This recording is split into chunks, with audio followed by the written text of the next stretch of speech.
એક જહાજ આવવા માટે પણ રાહ જોવી પડી રહી છે। અત્યારે ત્યાં જહાજો આવવાની સંખ્યામાં ખાસો એવો ઘટાડો થઈ રહ્યો છે અને એના માટે એટલા માટે એવું કહેવામાં આવી રહ્યું છે કે અલંગ શિપિંગ યાર્ડ છે એ અત્યારે મરણ પથારીએ છે। એક જમાનામાં દુનિયાનું સૌથી મોટું શિપિંગ બ્રેકિંગ યાર્ડ કહેવાતું ભાવનગરનું અલંગ શિપિંગ યાર્ડ છે એ મરણ પથારીએ પડ્યું છે। હવે અસ્તિત્વ માટે સંઘર્ષ કરી રહ્યું છે અને એક જમાનો હતો જ્યારે આ ભાવનગરના અલંગ શિપયાર્ડની અંદર જે જહાજો આવતા એની લાઈન લાગતી હતી અને એ જહાજો તોડીને અહીંયા આગળ બનાવવામાં આવતા હતા।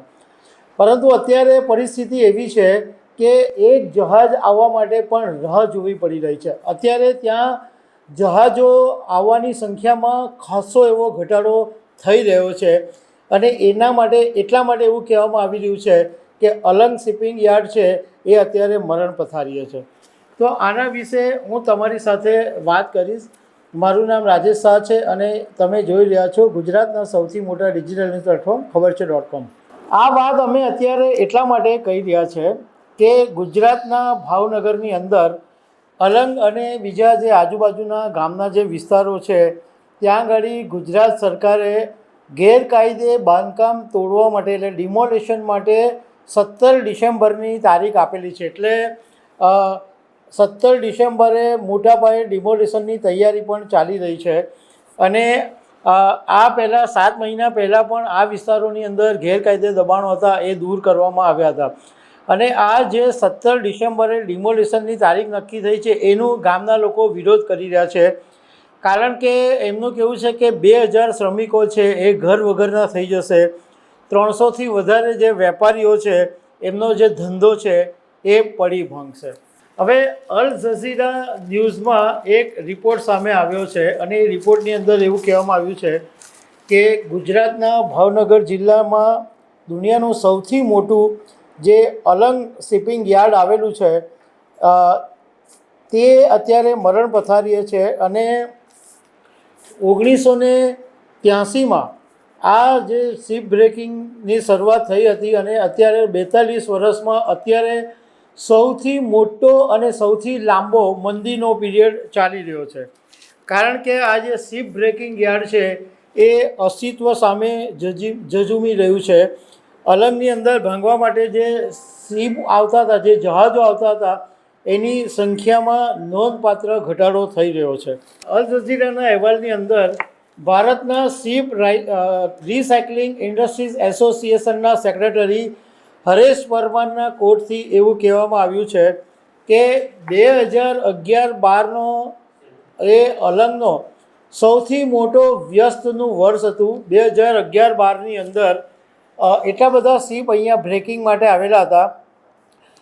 હરેશ પરમારે એવું કીધું કે 1983માં આમ અલંગ શિપિંગ યાર્ડની અંદર જે કામગીરી શરૂ થઈ ત્યારથી માંડીને અત્યાર સુધીમાં એટલે 2011-12માં સૌથી રેકોર્ડ જહાજો એટલે 415 જહાજો તોડવા માટે આવ્યા હતા। એટલે તમે વિચાર કરો કે 415 જહાજો તોડવામાં આવ્યા એટલે કેટલી લાંબી લાઈની આ જહાજોની લાગી ગઈ હશે।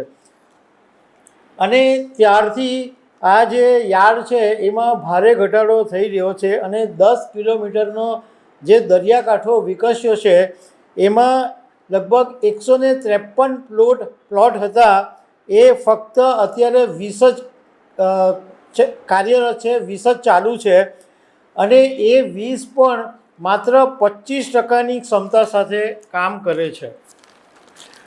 હવે આવું થવા પાછળનું કારણ એવું છે એ કયા કયા કારણો છે એના વિશે હું વાત કરીશ, પરંતુ એ પહેલાં જે આ અલંગ શિપયાર્ડ છે એના માટે એવું કહેવાતું હતું કે રિસાયકલિંગ વોલ્યુમ જે ભારતમાં હતું એનું 98% વોલ્યુમ માત્ર આ અલંગ ભાવનગરના અલંગ શિપયાર્ડની અંદર હતું અને વૈશ્વિક જહાજનો જે રિસાયકલનું વોલ્યુમ હતું એના 3જા ભાગનો હિસ્સો આ અલંગની અંદર થતો હતો। મતલબમાં જે જહાજો આવે એને તોડી પાડવાનું જે કામ હતું એ અલંગમાં દુનિયામાં સૌથી મોટું કામ હતું। આ ઉપરાંત જે હવે હું વાત કરું કે કયા કયા કારણો છે, તો આની પાછળના કારણો એવા છે કે એક તો કોવિડ પછી આ જે જહાજો છે એની ડિમાન્ડ એટલી બધી વધી ગઈ અને એને કારણે આંતરરાષ્ટ્રીય લેવલે જે લોકો જહાજનું કામ કરે છે એ લોકોને જહાજના સારા ભાડા મળી રહ્યા છે, એટલા બધા રૂપિયા એમને મળી રહ્યા છે, એટલે એ લોકો અત્યારે એવું વિચારે છે કે જહાજને તોડવાને બદલે, જહાજને તોડીને નવું બનાવવાને બદલે એને મેન્ટેન કરીને ચલાવી રહ્યા છે, એટલે જહાજ તોડવાનું જે કામ છે એ ઘટી રહ્યું છે. બીજું કે આ ઇઝરાયલ અને ગાઝાનું જ્યારે યુદ્ધ થયું ત્યારે દરિયાની અંદર ઘણા બધા જે ચાંચિયાઓ હતા એ હુમલો કરતા હતા અને એને કારણે આ જે શિપ બધા જે જહાજો હતા એ ક્યાં તો પનામા નહેરથી અને સુએઝ નહેરથી આવતા હતા અને એને કારણે આ જહાજોને આવવામાં 2 મહિનાનો લાંબો સમય લાગ્યો હતો. બીજું એક કારણ એ પણ માનવામાં આવે છે કે ભારત સરકારના જે બ્યુરો ઓફ સ્ટાન્ડર્ડનો એક કાયદો આવ્યો કે લોખંડની પ્લેટમાંથી સળિયા બનાવવાનું જે કામ છે એનો એક કાયદો આવ્યો અને એને કારણે આ કામ બંધ થઈ ગયું. અને બીજી એક કારણ એ પણ છે કે પાકિસ્તાન અને બાંગ્લાદેશની સાથે પણ સ્પર્ધા વધી ગઈ છે.